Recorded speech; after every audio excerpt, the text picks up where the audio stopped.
பிரதேச சபையினுடைய உறுப்பினர்கள். அதேபோல் மாந்தை மேற்கை பார்த்தால் மாந்தை மேற்கு பிரதேச சபை நாங்கள் பெரும்பான்மையாக இருந்தும் ஒரு தேசிய கட்சியிடம் கொடுக்க வேண்டிய ஒரு நிலைமை இருந்தது.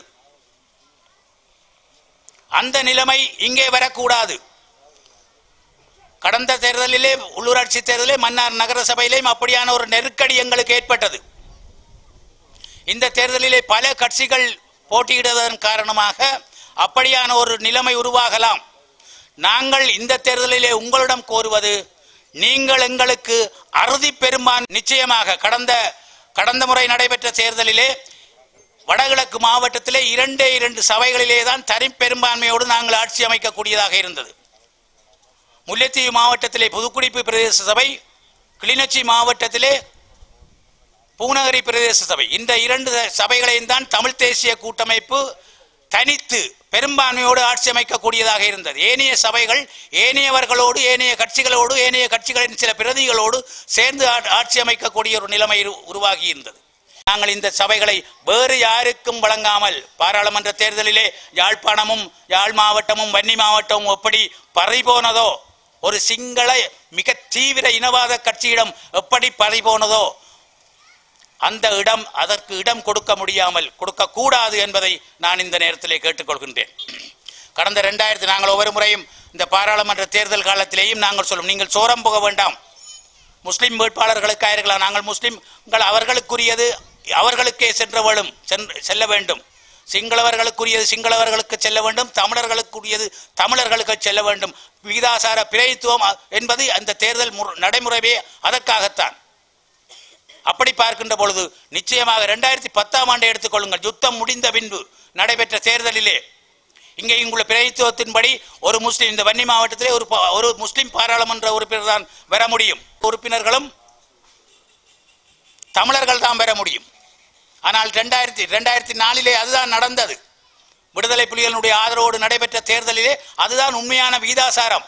தமிழ் முஸ்லிம் அல்லது சிங்கள வீதா, இங்கே சிங்கள பாராளுமன்ற உறுப்பினர் பெற முடியாது. ஆனால் 2010 என்ன நடந்தது? இங்கே இருக்கின்ற 5 முஸ்லிம்கள் இருக்கின்ற இடத்திலே அவர்கள் 3 பிரதிநிதிகளை பெற்றார்கள். நாங்களும் 3 பிரதிநிதிகளை, அப்பொழுது நாங்கள் இந்த 3 பாராளுமன்ற உறுப்பினர்களும் தான் இருந்தோம். அந்த நேரத்திலே ஆனந்தனும் செல்வண்ணாவும் நானும் எங்கள் 3 பேராலையும் தான் வர முடிந்தது. ஆனால் நாங்கள் 5 பாராளுமன்ற உறுப்பினர் வந்திருக்க வேண்டும்.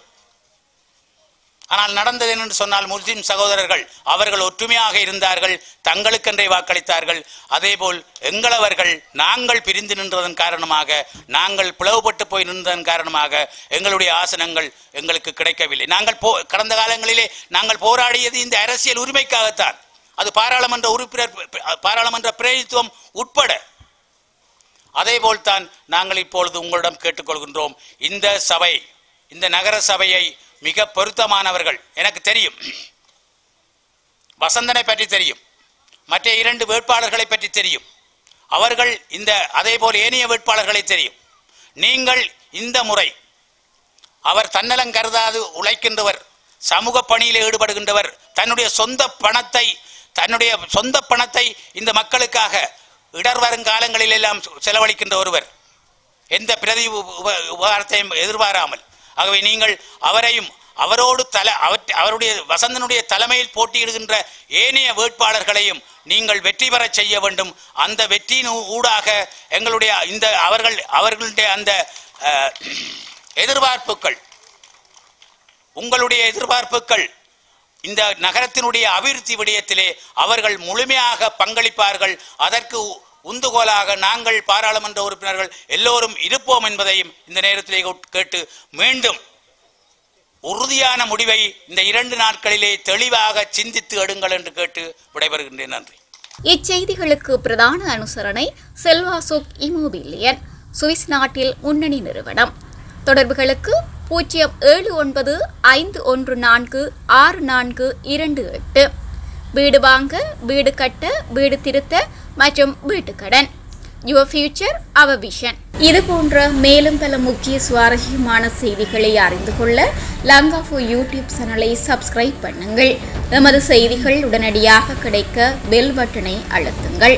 அத்தோடு எமது செய்திகளை மற்றவர்களும் பார்வையிட ஷேர் செய்யுங்கள். நன்றி.